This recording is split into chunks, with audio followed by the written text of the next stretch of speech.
자, 늘 하던 대로 인사부터 하고 시작하도록 하겠습니다. 저는 이민혁 최현솔입니다. 반갑습니다. 자, 오늘은 2019학년도 기출문제를 풀 차례죠. 2019학년도 같은 경우에는 이때 좀 재밌는 사실이 있어요. 그러니까 즉 2018년도에 시험을 쳤는데 이때 좀 특이하게도 유달리 강론서들이 많이 나왔습니다. 그래서 이 2019학년도 분위기와 현재 분위기가 비슷합니다. 즉 2019학년도 같은 경우에는 강론서가 많이 나와가지고요. 새로운 강론서 내용들이 시험 문제 많이 나왔어요. 실제로 그냥 새로운 강론 내용이 있는 그대로 물어본 문제가 있고 아니면 이 내용을 바탕으로 여러분들의 사고 능력을 묻는 문제가 많았습니다. 특히 중등에서는요. 그래서 올해 같은 경우에도 그렇게 시험 문제가 나오지 않을까라는 조심스러운 예상을 해볼 수도 있고요. 그리고 따라서 그렇기 때문에 올해 나오는 책들 같은 경우에도 좀 꼼꼼히 살펴볼 필요가 있을 것 같습니다.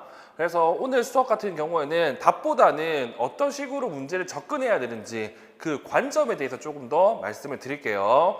일단 2019학년도 즉 18년도에는 어떤 책들이 나왔냐, 이런 책들이 이제 출간이 되었죠.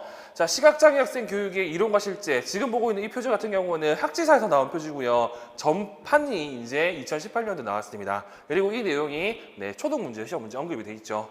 그리고 청각장애와 교육, 이거 같은 경우에도 시험 문제가 언급이 되어 있었죠.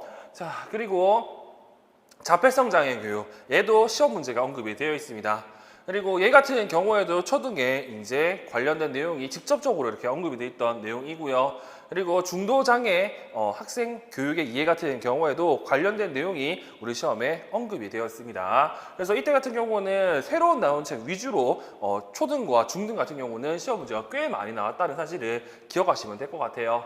자, 그러면 이걸 바탕으로 본격적으로 문제를 풀어보도록 하겠습니다. 자, 유치원 교육과정 A의 1번 문항을 볼게요. 1. 기억 리을 중 적절하지 않는 내용을 찾아 발에 고쳐서 씌워 이렇게 되어 있죠. 자, 그러면 기억 내용을 보면 자, 유아들 지도하느라 많이 힘드시죠. 윤수가 최근에 인공호흡 수술을 받은 거 아시죠? 이 문제 같은 경우는 인공호흡 관련된 내용이네요. 기억, 인공호흡은 인간의 말소리를 잘 들을 수 있게 하는데 초점이 맞춰져 있어요. 즉, 말 이해와 어음 명료도와 관련된 내용이 이 인공호흡과 관련했다고 얘기하는 거네요. 그래서 기획은 맞는 내용이 됩니다. 그리고 인공호흡 같은 경우는 중요한 게 매핑이 중요하다고 얘기하죠. 자, 니은 매핑은 어음 처리기를 프로그래밍하는 것이라고 얘기합니다. 이 어음 처리기를 프로그래밍하는 것, 즉 우리는 인공호흡 수술을 하기 위해서는 와우에 전극을 삽입합니다. 이 전극 같은 경우에는 각 주파수마다 이렇게 위치하게 돼 있어요. 즉, 125, 그리고 250, 500, 1000, 2000, 4000, 8000 이러한 우리가 언급하고 있는 말소리와 관련된 주파수들이 각 인공 와우에 해당하는 위치에 이렇게 해당하게 되도록 만들어 주거든요. 그런 다음에 그 주파수 대역에 따라서 최소 가치명치, 불쾌우치를 찾는 게 이 프로그래밍하는 과정이라고 얘기를 하는 겁니다. 그래서 매핑은 어음 처리기를 프로그래밍하는 과정이라고 얘기하죠. 네, 맞는 내용이 됩니다. 그리고 디귿, 저희 조카도 인공호흡 수술을 받았어요. 보청기와는 달리 별다른 척노 훈련이 필요하지 않다고 하던데요. 자, 여기서 중요한 게 뭐냐면 보청기 같은 경우에도 적합화 또는 안정화 단계를 거쳐야 되고요. 더더욱 인공호흡 같은 경우에는 매해 뭐 해야 된다고 척노 훈련을 받을 필요가 있습니다. 그래서 처음에 이렇게 수술을 한 다음에 한 달 정도 뒤부터 이제 끊임없이 척노 훈련을 받게 됩니다. 그래서 디귿은 틀린 내용이 되죠. 그리고 리을, 모두 정상적인 청력을 갖게 되지는 않는다고 알고 있어요. 네, 우리가 듣는 소리와 좀 다르게 들린다고 합니다. 그러니까 정상적인 청력은 아니지만 대체적으로 들을 수 있도록 만들어주는 게 인공호흡이라는 거. 그리고 미음, 윤수는 유아들 간 상호작용이 활발한 활동해서, 이거는 다음 문제구나. 자, 일단 기을, 리을 중에서 틀린 내용은 디귿이라는 것 정도 기억하시면 좋을 것 같고 2번 문제가 미음에 나와 있죠. 자, 미음, 유아들 간 상호작용이 활발한 활동을 할 때면 소음으로 인해 지시를 잘 이해하지 못하던데 제가 어떻게 해야 할지 모르겠어요. 자, 미음 상황 같은 경우는 어떤 상황이냐면 상호작용 때문에 소음이 발생한다고 해요. 그러면 소음을 없애기 위해서 상호작용을 없애면 안 되잖아요. 그런 의미에서 소음이 있을 때 조금 더 말 명료도를 높이기 위한 방법을 쓰라는 건데, 기본적으로는 소음이 있는 상황에서는 소음을 줄이거나 교사와 학생의 거리를 가깝게 하면 됩니다. 근데 지금 상호작용하고 있는 상황이기 때문에 이것도 불가능한 거죠. 그래서 문제에서는 훌륭한 표현으로 대안적 지원이라는 표현을 쓴 겁니다. 자, 이 대안적 지원이기 때문에 자, 내가 거리도 좁히지 못하고 소음을 줄이지 못하는 거니까 바로 소리와 상관없이 거리와 상관없이 학생에게 직접적으로 말소리를 전달할 수 있는 방법이 있죠. 어떤 방법? 네, 우리가 알고 있는 FM 시스템을 사용하는 거. 즉 인공화학 수술을 했기 때문에 학생에게 바로 네, 몸속에 있는 내부 기계에다가 FM 시스템을 이용해가지고 교사의 말소리를 전달할 수가 있습니다. 그런 식으로 학생의 말 명료들을 향상시킬 수 있죠. 그래서 이번 같은 경우에는 FM대로 한다고 하면 FM 시스템을 써야 되고요. 뭐 조금 더 유두리 있게 쓴다고 하면 FM 보청기를 써도 무방합니다. 근데 정확한 표현으로는 FM 시스템을 이용해가지고 학생에게 직접적으로 뭐 말을 전달한다고 쓰시는 게 가장 근접한 정답이 된다는 거. 그리고 3번 1. 비입에 해당하는 시각적인 발생 원인을 한 가지 쓰고 자, 비입이 뭐냐? 비입 이렇게 돼 있습니다. 자, 김 선생님 어떠세요? 저는 그림책을 보거나 사물을 관찰하는 활동을 할 때 경우에게 확대경을 제공하고 있어요. 그런데 확대경이 모든 저시력 유형에게 도움이 되는 것은 아니라고 하던데 맞나요? 맞아요. 확대경 사용이 대부분 저시력 유아들에게는 도움이 되지만 어떤 유아들은 사용하면 안 되는 경우가 있어요. 자, 우리가 알고 있는 확대경은 언제 사용하냐면 기본적으로 두 가지 때 사용하죠. 먼저 근거리 시력을 이용할 때, 그리고 두 번째 같은 경우에는 네, 중심 암점이 있을 때 확대경을 사용할 수가 있습니다. 근데 문제에서는 어떻게 사용하면 안 되는 이유를 물어보는 거잖아. 자, 중심 암점이 있는 애들 같은 경우에는 다른 말로 어떻게 할 수 있다? 네, 중심 시야를 사용하지 못한다고 얘기를 할 수 있죠. 그래서 이 문제 같은 경우에는 좀 재밌게도 뭐 안질환을 쓰는 게 아니라 발생 원인 한 가지를 이렇게 쓰라고 했잖아요. 그래서 이거 같은 경우는 제가 답에도 그렇게 써놨어요. 발생 원인을 쓰려고 한다고 하면 구체적인 안질환 명을 써야 됩니다.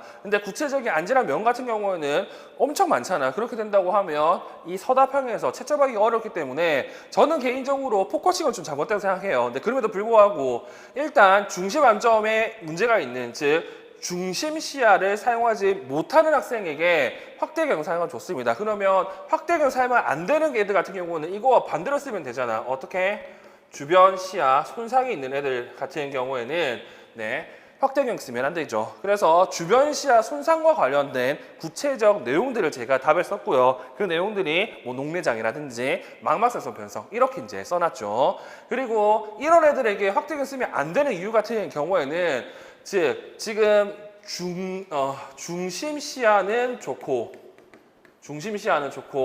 주변 시야는 나쁘다는 뜻은 즉 우리가 알고 있는 중심 시력을 잘 사용할 수 있다는 뜻입니다. 자, 그러면 중심 시력을 잘 사용할 수 있다고 한다고 하면 뭐 선명하게 보는 이 시력에는 별로 문제가 없을 거예요. 근데 이거 만약에 이 상태에서 확대경을 써버리면요, 물론 더 선명하게 보이겠지만 뭘 손해가 본다고? 시야에서 손해가 봅니다. 원래 안 보이는 상태에서 더 안 보이게 되는 거죠. 그러니까 이런 애들에게는 확대경을 사용하면 좋지 않다는 거. 그래서 저는 개인적으로 이 문제 접근은 엄청 좋다고 생각합니다. 이런 식으로 여러분들이 생각할 수 있으면 좋을 것 같아요. 그리고 4번 시옷.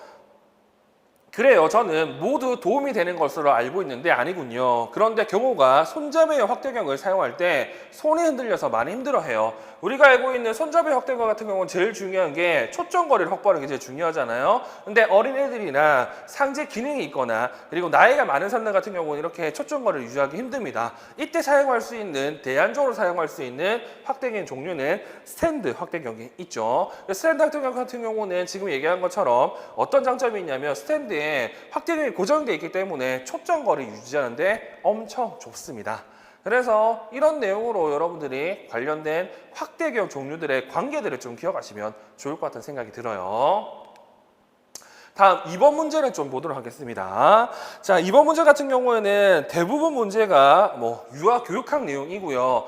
이 중에서 특수교육학 내용 같은 경우에는 3번이 됩니다. 자, 3번. 교사가 리을이나 미응어 같은 강화나 촉진을 용암이나 촉진 점진적 감소 전략을 통해 제거하지 않았을 때 현수역에 나타날 수 있는 행동을 쓰라고 이렇게 되어 있습니다. 자, 리을, 미음.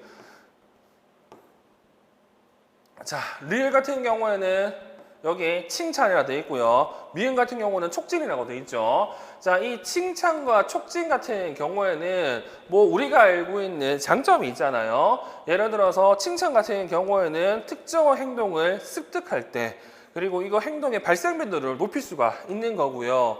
그리고 미음, 촉진 같은 경우에는 학생이 습득을 했거나 또는 하지 못했을 때 이것의 변별 자극만으로 특정 행동을 하지 못했을 때 이것 행동을 늘리는 방법으로 촉진을 사용합니다. 근데 이러한 칭찬과 촉진 같은 경우에는 분명히 용왕과 점진적 감소 전략을 사용해야 돼요. 그 이유를 쓰는 게 3번이죠. 그 이유 같은 경우는 알다시피 이런 거 한다고 하면 강화에 의존하거나 촉진에 의존할 수 있습니다. 그러면 의존한다는 뜻은 나중에 뭘 못한다고? 네, 독립적으로 관련된 행동을 하지 못한다는 뜻이잖아요. 그래서 강화나 촉진을 필요할 때 해주고요. 이게 필요가 없다고 하면 빨리 소거하는 게 우선입니다. 그래서 3번 같은 경우에도 이런 내용이 처음 나와 있는 내용이기 때문에 우리가 알아야 될 건 강화의 장단점, 촉진의 장단점을 아시고 얘네들에게 이제 공통적인 단점인 의존성이 높아진다는 이 내용을 해당 문제에서 기억하시면 될 것 같습니다. 그리고 4번 문제 같은 경우에는 유특 내용이기는 하지만 내용을 찾아보시면요. 같은 맥락이에요. 이 틀린 내용 같은 경우에는 5번인데 지금 내용이 어떤 내용이냐면 놀이 활동을 하는데 결국에는 교사가 처음에는 개입을 해서 서로 잘 놀 수 있도록 만들 수 있어요. 근데 궁극적으로는 이러한 개입들을 어떻게 점점점 제거해야 되잖아요. 근데 지금 5번 같은 경우에는 이렇게 계속적으로 참여한다는 내용이 언급이 되어 있습니다. 이렇게 하면 진정한 놀이가 아니잖아요. 이렇게 되니까 5번이 틀렸다고도 볼 수가 있겠죠. 자, 다음 3번 문제를 살펴볼 거고 이 3번 문제 같은 경우에는 우리가 알고 있는 유치원 교육과정 그리고 유아 교육 내용이기 때문에 넘어가도록 하겠습니다. 그리고 4번 내용을 본다고 하면 4번의 1번 같은 경우도 유아 교육과정 내용이기 때문에 넘어갈 거고요. 우리는 2번을 좀 보도록 할게요. 이 2번 같은 경우는 초등과 중등에서도 충분히 나올 수 있는 내용입니다. 자, 기획의 내용에 대해서 지우의 행동을 기능평가한 후 유아의 삶의 질 향상을 목적으로 제공하는 행동 문제에 대한 예방과 대처 그리고 대안 방법 교수를 포함하는 장기적이고 생태학적인 행동 중재 및 지원은 무엇인지 쓰라고 이렇게 되어 있습니다. 자, 이 문제 같은 경우는 알다시피 이 기획 지우 행동, 교사 행동과 관련해 가지고요. 이러한 절차를 가지는 게 우리가 알고 있는 긍정적 행동 지원입니다. 이 긍정 행동 지원 같은 경우에는 우리 교재와 양매 선책에서 이런 내용을 담고 있습니다. 주요 요소라고 해가지고요. 우리가 알고 있는 주요 요소들이 생태학적 접근, 진단을 기반으로 접근, 맞춤형 접근, 예방 및 교육 중심 접근, 삶의 방식 및 통합 중심의 접근, 종합적 접근, 팀 접근, 대상을 존중하는 접근이라고 언급이 되어 있죠. 이 중에 몇 가지가 지금 이 문제에 언급이 이렇게 되어 있습니다. 따라서 지금 보고 있는 이 문제 자체가 다음번에는 시험 문제에 나올 가능성이 크다고 봅니다. 그렇기 때문에 관련된 내용을 좀 기억하시는 게 아무래도 여러분한테 좋지 않을까 생각이 들어요. 자, 다음 3번 문제. 나의 관찰 결과를 볼 때 지우가 소리를 지르며 짜증을 내는 행동의 기능은 무엇인지 쓰라고 이렇게 되어 있습니다. 실제로 지금 나 내용을 보시면 이 선해 사건과 그리고 행동 그리고 후속 결과가 이렇게 나와 있고요. 이걸 통해서 우리는 이거 ABC 관찰 기록이라고 알 수가 있죠. 근데 ABC 관찰 기록 같은 경우는 정확하게 같은 경우 이거 문제 행동 기능을 잘 알지 못합니다. 그런데 대부분 문제에서는 지금처럼 유추해가지고 문제 행동 기능을 쓰라고 나왔죠. 그게 왜 가능하냐면 엄청 명확하게 그리고 엄청 간단하게 문제 행동 기능을 보이기 때문에 그렇습니다. 그래서 나 내용을 살펴보시면요. 학생이 소리를 지르며 짜증을 내는 내용은 왜 이런 걸 하냐면 이야기 나누기 활동을 회피하기 때문에 이러한 행동을 한다고 알 수가 있습니다. 했죠. 그래서 이거는 뭐 그렇게 어렵진 않지만 이 문제를 통해서 요즘 책들 같은 경우에는 ABC의 행동 관찰 같은 경우에는 상관관계는 알 수가 있지만 인과관계는 모른다는 즉 기능적 관계를 모른다는 내용이 주로 이루고 있습니다. 그렇기 때문에 이런 개념을 여러분들이 알고 있으면 될 것 같아요. 그리고 4번, 나의 내용을 고려할 때 가의 니은을 대신해 교사가 지우에게 가르칠 수 있는 대안행동 한 가지를 쓰라고 이렇게 나와 있는데, 이게 이제 재밌는 게 뭐가 있냐면, 이 대안 같은 표현은 우리가 알고 있는 이거를 대체 행동으로 이렇게 바꿀 수가 있어요. 그러면 긍정적 행동 지원에서 이 선언사건 중재와 더불어서 가장 많이 쓰는 게 대체 행동 기술이잖아요. 그 대체 행동 기술로 지금 4번의 답을 쓰시면 될 것 같습니다. 자, 기역의 가의 니은을 보시면 소리 지르며 짜증낸다. 지금 방금도 얘기한 것처럼 문항 3번이 문제 행동을 회피하기 위해 하기 때문에 회피를 대신할 수 있는, 즉 사회적으로 수용 가능하고 문제 행동의 기림과 동일한 행동을 학생에게 전달해주면 좋을 것 같죠. 그래서 그런 내용으로 여러분들이 관련 답을 쓰시면 될 것 같습니다. 근데 저 같은 경우에는 이거 같은 경우 그냥 일반적으로 우리가 알고 있는 대체 기술과 관련된 내용으로 이렇게 쓴 겁니다. 그래서 대안 행동이라고 했기 때문에 그냥 이렇게 대체 행동을 생각하시고 답을 쓰는 것도 나쁘지 않다는 말씀을 드릴게요. 자, 그리고 5번 문제를 보도록 하겠습니다. 자, 이 5번 문제 같은 경우에도 대부분 정확하게 얘기하면 모든 문제들이 다 뭐와 관련했다? 유아 교육학과 관련 있는 내용입니다. 근데 이 중에서 우리가 풀 수 있는 내용이 여기 나와 있는 문항 2번이고요. 그리고 문항 2번과 관련된 내용이 또 뒤에서 나오는 초등과 중등 문제에 관련이 있기 때문에 한 번 정도만 살펴보시면 좋을 것 같아요. 자, 문항 2번 반두라의 사회학습 이론에 근거해서 1. 니은은 관찰 학습 과정 중 어디에 해당하는지 쓰고, 이 디귿에 해당하는 강화 유형을 쓰라고 나와 있죠. 방금도 얘기한 것처럼 이 내용 전부 다 유아 교육학에 다 나와 있는 내용입니다. 자, 일단 니은 같은 경우에는 이렇게 얘기합니다. 자, 니은 평소 박 선생님과 제가 원기에게 하던 행동을 학생들이 자세히 본 것 같아요. 여기서 포인트는 자세히라는 뜻이죠. 자, 우리가 알고 있는 관찰 행동 같은 경우에는 보통 4단계 또는 4가지에 해당한다고 얘기를 합니다. 쉽게 얘기하면 주파 제동이죠. 주집중, 재생, 그리고 동기화, 파지구나. 주집중, 파지, 그리고 재생, 동기화, 이렇게 얘기하는 4가지의 단계를 거치는데, 이 중에서 자세히 본다는 거는 주집중에 해당하는 내용이죠. 그리고 디귿에 해당하는 강화 유형을 쓰라고 하기 때문에 디귿, 지난번 현장 체험학습 때 제가 원기를 도와주었던 친구들을 칭찬해 줬더니 그 모습을 보고 몇몇 유아들은 원기를 도와주는 행동을 따라하는 것 같습니다. 중요한 건 다른 사람이 칭찬한 것, 즉 강화한 것을 보고요, 본인도 그걸 보면서 행동이 늘어난 거예요. 이걸 뭐라고 한다고? 강화 중에서도 대리강화라고 합니다. 이 내용 같은 경우에는 제가 답에도 적어놨고, 그리고 유아 교육학 내용이기 때문에 유특 정도는 좀 보시면 좋을 것 같고요. 그러면 초특과 중특은 그냥 이런 게 있다는 것 정도 보시면 됩니다.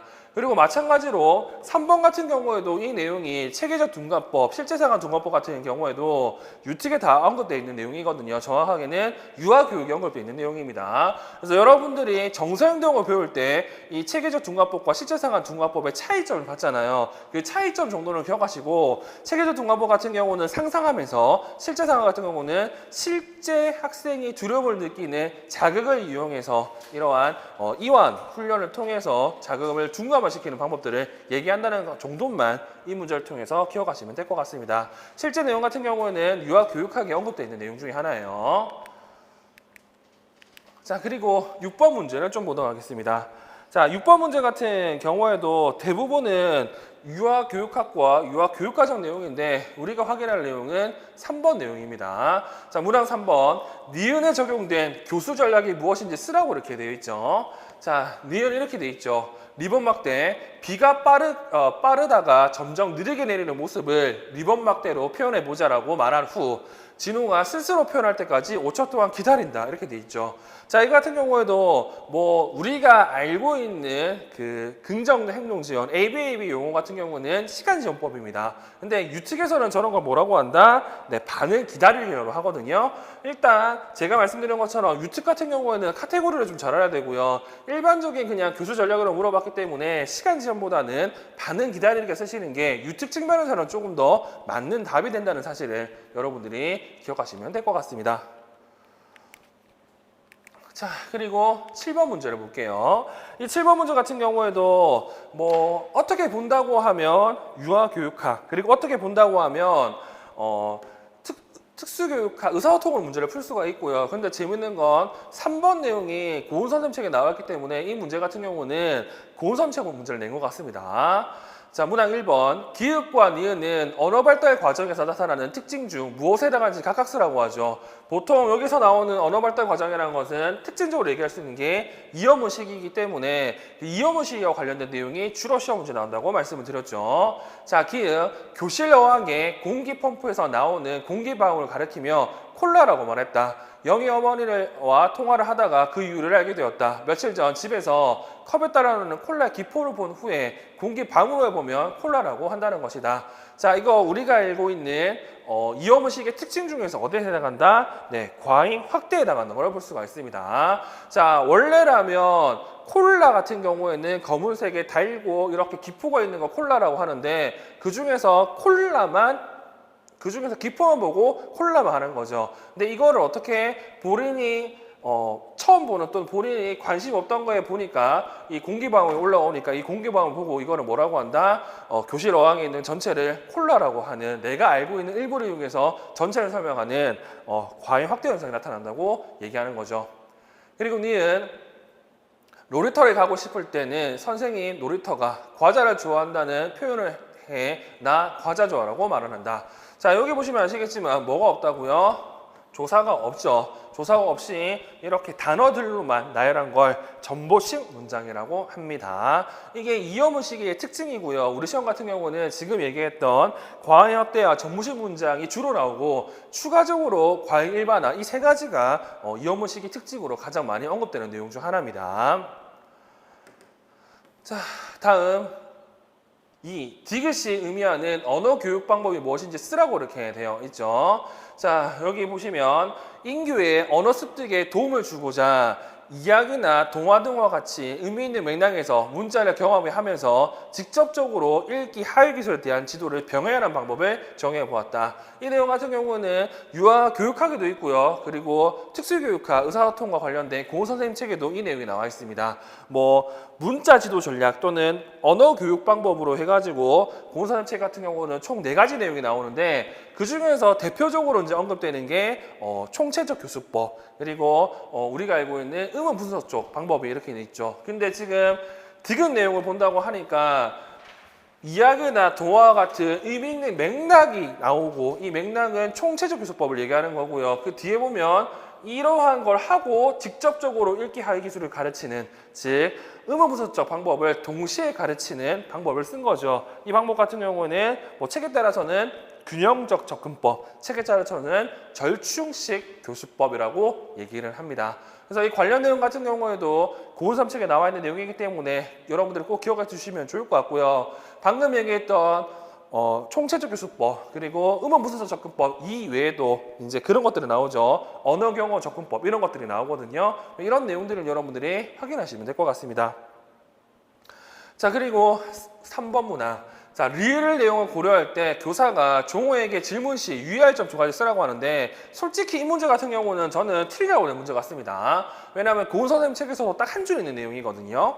자, 종호가 몇 달부터 가끔씩 말을 더듬기 시작했다. 오늘 종호 짝꿍 수빈이가 종호에게 갑자기 양말을 어디서 샀냐고 물으니 종호가 말을 더듬여 마트라고 대답했다. 그런데 다른 친구들과 함께 놀이를 하면서 이야기를 할 때는 듣지 않았다. 그리고 이야기 나누기 시간에 종호가 먼저 질문하면 말을 더듬으며 대답했는데 다른 친구들에게 질문하고 종호에게 질문하면 더듬지 않고 대답하였다. 자, 이 내용 같은 경우는 고은 선생님 책 우리 교재 같은 경우에도 이렇게 언급이 되어 있습니다.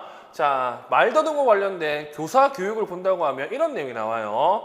잘 알지 못하는 답을 할 때는 말 더듬의 빈도가 높아지므로 예상치 못한 질문을 피하는 것이 좋고 다른 아동에게 먼저 질문함으로써 아동에게 준비할 수 있는 시간을 준다. 이런 내용이 있습니다. 이 내용이 방금 봤던 리을에 다 언급되어 있는 내용이죠. 그래서 이걸 쓰는 건데 저는 개인적으로 이거를 쓸 수 없다고 생각합니다.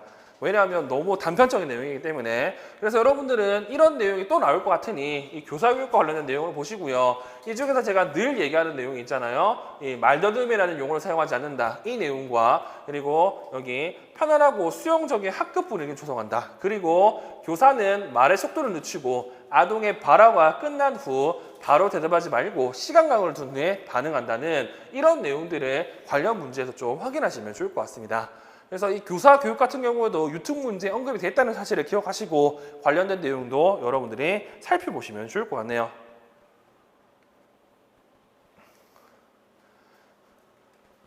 자, 그리고 8번 문제를 볼게요. 자, 8번 문제 같은 경우에도 문항 1번 같은 경우에는 뭐 특수교육학으로 풀 수도 있고 유아교육학으로 풀 수 있는데 저는 개인적으로 이거 유아교육학으로 푸는 게 좀 더 맞다고 생각을 합니다.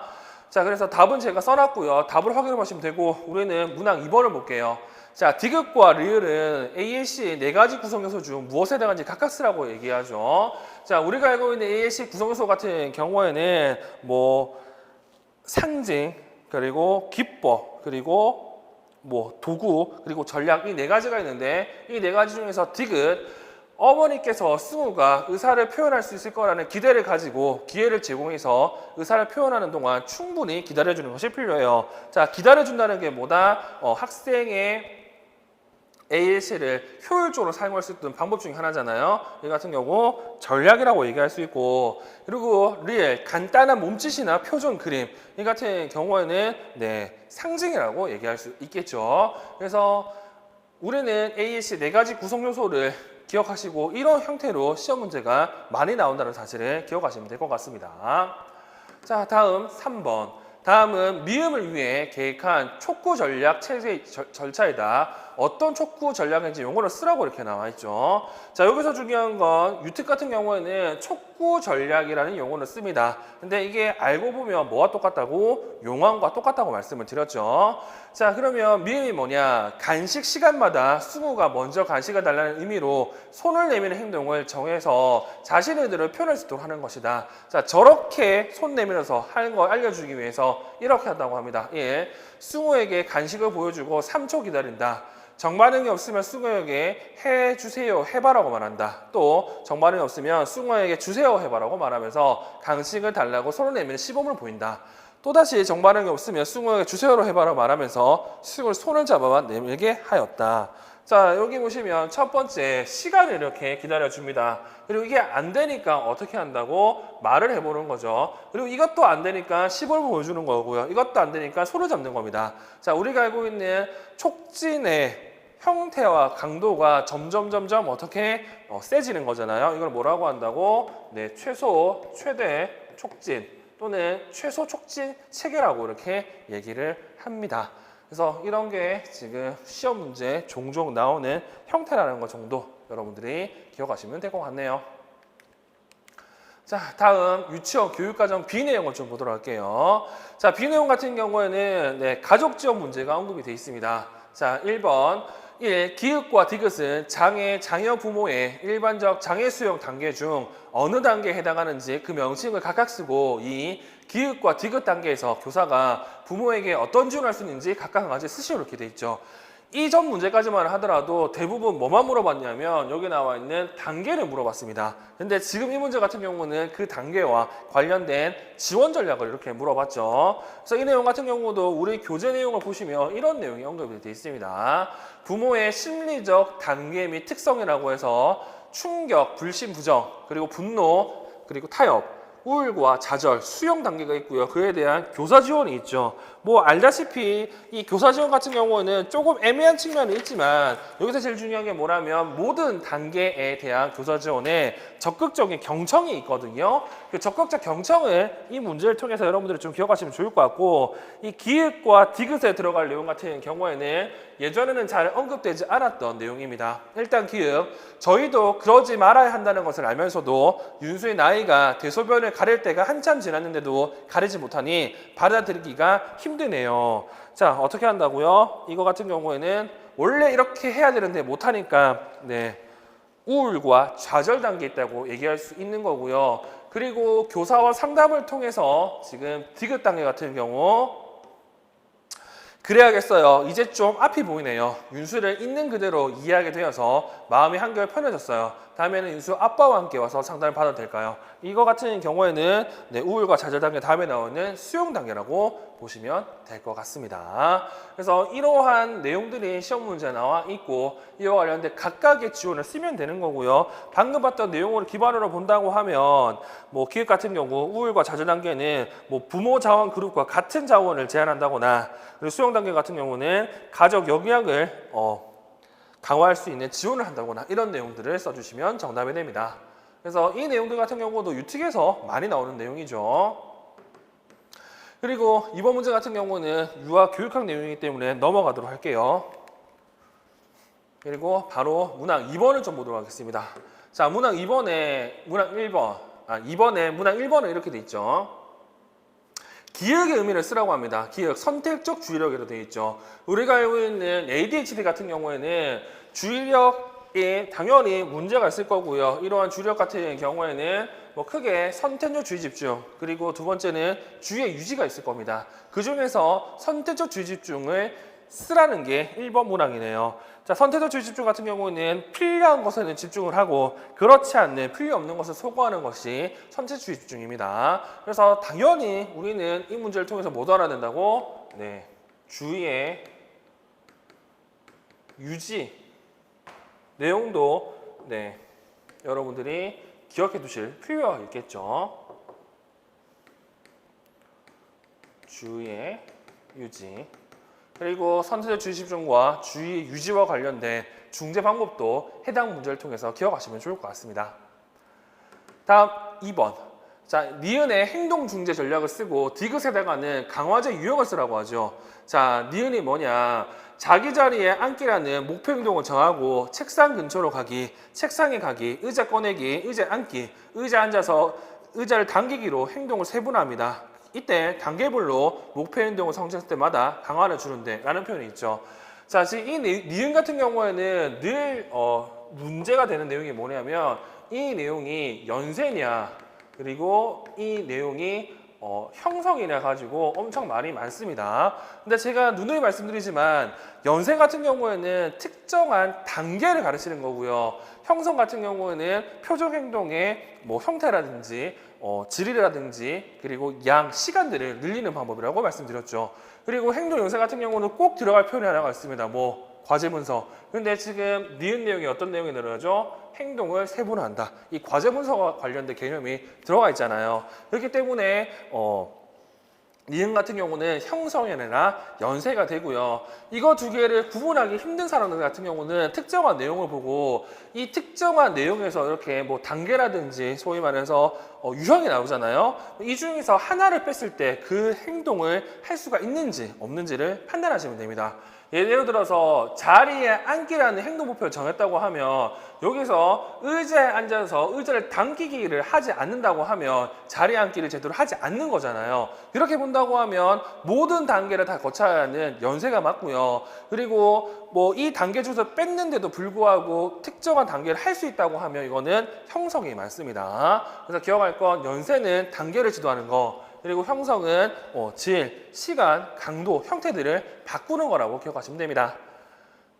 자, 그리고 문항 3번. 이거 같은 경우도 유아 교육학에 여기 나와 있는 ABC 서술시 사건표지법과 빈도 사건표지법 이렇게 언급이 되어 있습니다. 그래서 이거 같은 경우에는 이제 아셔야 될 게 뭐냐면 리을 ABC 서술시 사건표지법 같은 경우에는 정말 재밌게도 이게 장애아 아동 관찰에도 저런 비슷한 내용이 언급되어 있거든요. 그래서 유특 같은 경우에는 당연히 저 내용을 유아 교육에서 알고 계시면 되고요. 그리고 공부를 좀 하신 분들 같은 경우는 장애아 아동 관찰이라는 책에 나와 있는 ABC 사건 표지법 관련된 내용도 여러분들이 찾아보시면 좋을 것 같다는 생각이 듭니다. 일단 이 내용 같은 경우에도 제가 당연히 모의고사 때 출제를 할 거기 때문에 모의고사 때 여러분들이 관련 내용을 살펴보시면 될 것 같네요. 일단 기억할 건 지금 이 문제 같은 경우에는 유아교육학 내용이라는 사실을 기억하시면 됩니다. 자, 다음 3번 문제를 보도록 할게요. 자, 3번 문제 같은 경우에도 문항 1번에 보시면 가에 A에 근거해 1. 기획에 해당하는 협력 교수의 유형을 쓰고 2. 기획과 같은 유형으로 수업을 할 때 장점을 쓰라고 하는데 자, A 내용을 보시면요. 유아들을 세 가지 모둠으로 나누고 각각 모둠에서 다른 교사들이 다른 내용들을 가르치는 형태죠. 이거 우리가 알고 있는 협력 교수 유형 중에서는 스테이션 교수입니다. 이 스테이션 교수 같은 경우는 장점이 많죠. 근데 이 문제 같은 경우에는 조금 더 생각을 꼬아서 한다고 하면 이거는 좀 답이 안 될 것 같아요. 무슨 말이냐 하면 이 스테이션 같은 경우에는 장점으로 학생에게 독립된 학습 기회를 제공한다는 게 장점이잖아요. 근데 그렇게 얘기를 할 거라고 하면 기본적으로 모둠을 세 가지를 나누고 두 개는 교사가 있고 한 가지는 학생들 스스로 할 수 있는 공간에 필요한데 지금 이거는 유아 내용이기 때문에 그런 게 없습니다. 그래서 모든 모둠에는 교사들이 들어가 있죠. 그렇게 본다고 했을 때는 지금 얘기했던 뭐 독립된 뭐 기술을 가지고 스스로 할 수 있는 그러한 장점은 제가 보기에는 없을 것 같고요. 뭐 제일 중요한 거는 한 반은 이렇게 세 가지 모둠으로 나누기 때문에 소그룹으로 주의 집중을 증가시킨다는 그러한 장점들이 저는 정답이 될 것 같습니다. 그래서 얘 같은 경우는 생각하기에 따라서는 우리가 알고 있는 여러 스테이션 장점 중에서 안 되는 것도 분명히 존재한다고 생각하거든요. 그런 식으로 여러분들이 관련 문제를 살펴보시면 좋을 것 같아요. 그리고 문항 2번 같은 경우에도 유아 교육학 내용 때문에 넘어갈 거고 문항 3번을 보도록 하겠습니다. 자, 나의 B에서 박 교사가 사용한 교수 전략을 쓰라고 하는데 자, B 내용이 이렇게 돼 있죠. 근데 B 내용 같은 경우는 나 내용을 다 봐야 돼요. 자, 선생님과 코끼리 발걸음 음악을 들으면서 움직여 볼게요. 네, 선생님을 잘 보세요. 한 발로 땅을 디뎠다가 가볍고 빠르게 뛰어오르고 다시 다른 발로 땅을 디뎠다가 뛰어오를 거예요. 한번 해볼까요? 선생님, 저 보세요. 코끼리가 뛰는 것 같죠? 아기 코끼리 한 마리가 신나게 뛰고 있네요. 자, 이거 같은 경우는 모든 학생들에게 교사가 시범을 보여주고요. 그리고 그 중에서 시우라는 애가 한번 해본 거죠. 그러니까 태우라는 애가 친구들 따라서 몸을 움직여 본다 이렇게 돼 있잖아요. 자, 이 같은 경우에는 뭐 쉽게 생각한다고 하면 특수교육학 용어로는 그냥 모델링 쓰시면 됩니다. 근데 지금 이거 같은 경우에는 포인트가 뭐냐면 친구들 따라서 해보는 거잖아요. 그래서 이거 유특에 나와 있는 개념으로 봤을 때는 또래 주도 유형 중에서 또래 모방 훈련이라고 봐도 될 것 같아요. 그래서 일반적으로 특수교육학으로는 모델링, 그리고 유특에서 또래 주도 전략으로는 또래 모방 훈련이라는 것 정도 여러분들이 한번 고민해 보실 필요가 있는 내용 중에 하나입니다. 자, 그리고 4번 문제. 이 4번 문제 전체다는 유아 교육학 내용이기 때문에 넘어가도록 할 거고요. 우리는 5번을 좀 보도록 할게요. 자, 5번 같은 경우에도 좀 여러분들이 고민해야 될 내용이고요. 그리고 이 내용 중에 대부분은 고선책에 나와 있는 내용입니다. 아까도 얘기했죠. 그냥 새 책 내용을 그대로 내는 적도 많다고요. 자, 1. 가의 기획을 6분법으로 구할 때 장점 한 가지 쓰라고 이렇게 나와 있죠. 기획, 평균 수능 역치 PTA인데 이 PTA 같은 경우는 예전에 6분법을 구할 때 장점이 두 가지가 있었습니다. 첫 번째, 등급을 나타낼 때 좋고요. 두 번째, 4000Hz를 구할 수 있기 때문에 소음선 난청을 찾는 데도 유리했습니다. 근데 지금 이 문제 같은 경우는 이제는 방금 얘기했던 등급 얘기를 하면 안 되겠죠. 왜? 이제 등급이 없어질 거니까. 그래서 문항 1번의 1번 같은 경우는 소음성 난청 내용으로 답을 써주시는 게 지금은 조금 더 정확한 정답이 될 거예요. 그리고 2번, 가의 기획과 나의 기도 청력 검사 결과로 영수의 링의 6개월 검사 결과를 예측하기 어려운 이유를 하나 쓰라고 하는데 가의 기획 내용을 보시면 지금 평균 수능 역치라고 해서 이렇게 오른쪽 귀 72 그리고 왼쪽 귀 76 이렇게 되어 있죠. 그리고 이거 같은 경우에는 밑에 나와 있는 내용을 살펴보시면 아시겠지만 여기 나와 있는 PTA 같은 경우는 누가 보더라도 기도 청력 검사의 결과라는 걸 알 수가 있을 거고요.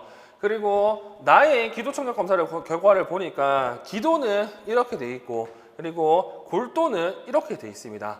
즉 기도와 골도 차이가 지금 꽤 나고 있죠. 자, 그래서 문제에서 얘기했던 것처럼 링의 6개월 검사 결과를 예측하기 어려운 이유를 쓰라고 하는데 링의 6개월 검사 같은 경우 우리가 알고 있는 1.8m 거리에서 말소리의 주요 주파수를 대략적으로 지금 청력도에 표시한 거잖아요. 이 말이 뭐냐면 말소리이기 때문에 기도 청력 여치에 관련했습니다. 근데 얘 같은 경우는 기도 청력 여치는 나쁘고 골도 청력 여치는 뭐 그나마 듣는 편이라고 얘기했을 때 이것 때문에 뭘 못한다고 학생의 링의 6개월 검사 결과를 예측하기 어렵다고 얘기할 수 있죠. 즉 링의 6개월 검사 결과 같은 경우에는 기도를 통한 말소리 명료도를 기반하고 있기 때문에 지금처럼 이렇게 기도 손상이 높은 애들 같은 경우에는 링의 6개월 검사 결과를 예측하기 어려운 게 사실입니다. 그래서 이 내용 같은 경우에도 개인적으로 눈에 띄는 내용 중에 하나거든요. 그래서 이와 관련된 개념을 여러분들이 좀 잘 기억하시면 좋을 것 같고요. 그리고 마찬가지로 이번 같은 경우에도 처음으로 나왔던 개념이잖아요. 차표현과 관련해서. 그래서 차표현 같은 경우에는 협대업 자분과 그리고 우리가 알고 있는 백색 자분이 이렇게 있기 때문에 이 관련된 내용은 아마 초등과 중등에서 다시 한번 물어볼 가능성이 높습니다. 그래서 나의 골도 청력 역치를 검사할 때 들려주는 차표음을 쓰라고 했는데 지금 어차피 우리가 알고 있는 수능 청력 검사이잖아요. 골도 청력 검사가 이 수능 청력 검사 같은 경우에는 협대역 자음을 쓴다는 사실을 기억하시면 될 것 같습니다. 그리고 3번, 이 3번 같은 경우도 고운섬책에 그대로 나와 있죠. 자, 가의 니은과 가의 니은이 뭐냐? 한국서와 문법서와의 차이점을 발생 기형과 문법 측면에서 쓰라고 하죠. 자, 우리가 알고 있는 자연수화 같은 경우는 자연 발생적이고요. 그리고 이 수화만의 자체 문법을 가지고 있습니다. 그에 반해서 문법수와 국어 대연수화 같은 경우는 인위적으로 만든 거고 얘 같은 경우는 국어 문법을 알아야 어느 정도 이해가 가능하다는 특징이 있죠. 그래서 그런 내용이 기억하시고 이 내용과 더불어서 다음 해 문제에서 관련된 내용이 또 나옵니다. 그래서 이 내용 같은 경우도 전부 다 고운섬책에서 언급됐던 내용 중에 하나라는 것 정도는 꼭 기억하시면 될 것 같네요. 자, 다음 6번 문제고요. 이 6번 문제 같은 경우는 내용을 읽어보시면 유아 교육학 내용이기 때문에 넘어가도록 할 거고요. 마찬가지로 7번 내용 같은 경우도 유아 교육학 내용이거든요. 따라서 넘어가도록 하겠습니다. 자, 8번 문제 보도록 하겠습니다. 이 8번 문제 같은 경우에는 중특에서는 한 번도 안 나왔던 가족 지원 개념입니다. 네, 그럼에도 불구하고 관련 내용이 대부분 강론사 언급이 되기 때문에 관심 있는 분 같은 경우는 이 가족 지원과 관련된 8번 문제를 해결할 수 있는 가족 구조 이론을 좀 확인하시면 좋을 것 같고 초등 같은 경우는 가족 지원이 늘 한 번씩 나오기 때문에 관련 내용을 당연히 알면 될 것 같아요. 자, 그러면 문제를 보시면요. 텀블의 주장에 근거해서 1. 니은의 내용을 하위 요소로 포함하는 가족 지원 이론이 무엇을 쓰라고 하죠. 그럼 니은을 좀 본다고 하면 니은은 이렇게 돼 있습니다. 시간이 지나면서 가족의 특성과 가족 간 상호작용의 관계도 변화하고 그로 인해 가게의 일상생활, 여가 등의 활동도 달라질 수 있습니다. 따라서 정인의 가족 구성원들의 상호관계를 파악해서 지원 계획을 수립하는 것이 좋습니다. 현재 니은에 나와 있는 내용 같은 경우에는 우리가 알고 있는 가족 구조이론을 얘기하는 거고요. 이 가족 구조이론 같은 경우에는 총 투입 과정 그리고 결과라는 총 3가지 단계를 거치고 이 중에서 이 투입 과정 결과가 한 번 끝나는 게 아니라 시간에 따라서 계속된다는 생애 주기 가족 생애 주기라는 총 4가지 구성 요소를 가지거든요. 이 중에서 지금 니은 내용이 여기 나오는 가족 생애 주기를 포함하고도 있습니다. 자, 그러면 기획 내용 볼게요. 기획. 우리 가족은 정희와 정희의 아빠, 오빠 그리고 저까지 4명입니다. 아빠는 회사에 다니시고 저는 정희를 낳기 전까지 회사를 다녔지만 지금은 집에서 정희를 돌보며 집안일을 하고 있어요. 정희 오빠는 초등학교 다니고 있어요. 이거는 투입과 관련된 가족 특성을 얘기하는 거고 자, 디귿. 시간 흐름에 따른 가족 구성원의 특성과 기능의 변화 이 같은 경우에는 우리가 알고 있는 가족 생애 주기를 얘기하는 거죠. 그래서 지금 니은 내용을 보시면 지금 여기 나와 있는 가족 특성과 그리고 가족 간 상호작용, 과정, 그리고 그에 대한 결과, 그리고 가족 생애 주기가 다 나와 있다는 걸 확인할 수가 있을 거고요. 따라서 여러분들은 여기 나와 있는 이 내용들을 좀 잘 기억해 두실 필요가 있습니다. 자, 그리고 2번 가족 중심 지원에 근거해서 A, E 중 오류가 있는 내용을 두 가지 찾아 각각 발에 고쳐 쓰라고 이렇게 돼 있죠. 자, 그러면 A 정의와 정의의 가족에 대한 이해 당연히 필요하지, 가족 지원을 하기 위해서는. 그리고 B 가족의 상호관계를 파는 것이 시작합니다. 네, 가족을 평가해야 뭘 할 수 있다고? 네, 지원할 수 있기 때문에 그렇죠. 그리고 C 가족의 약점을 우선적으로 고려해야 됩니다. 알다시피 가족 지원 같은 경우에는 강점을 기반으로 합니다. 그래야 가족 기능을 강화할 수 있기 때문에 그렇죠. 그래서 C는 틀린 내용이 되고요.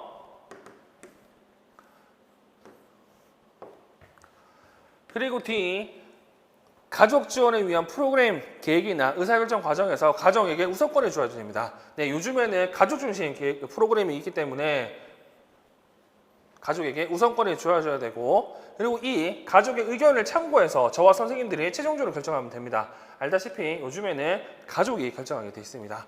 그런 의미에서 지금 가족 지원과 관련된 내용도 지금 유튜브에서 종종 나오고 있잖아요. 그래서 저는 늘 얘기하지만 초등은 이 내용 알아야 되고요. 중등 같은 경우는 가족 구조론 정도는 좀 알고 있는 게 아무래도 좋지 않을 거라고 말씀을 드립니다.